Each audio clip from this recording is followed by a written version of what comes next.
Here's how to see sensitive content on Telegram. Now, open up the Telegram app on your iPhone or Android, and the first thing we need to do is go to your profile and make sure it says that you're 18 plus. You need to enter in your birthday in there, and then we'll disable the sensitive content filter.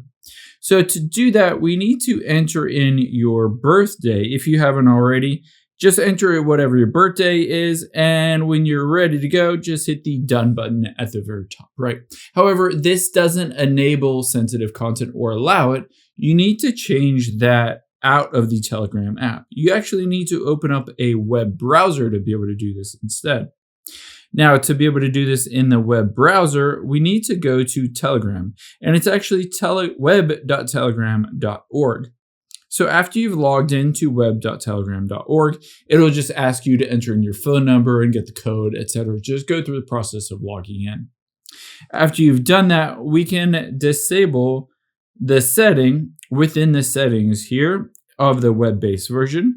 Again, we need to go to the very bottom and you can see show 18 plus content. Do not hide media that contains content suitable only for adults. Now just check that button to be able to see that sensitive content. And then I would highly recommend just closing out of the Telegram app and opening it back up again for it to take effect.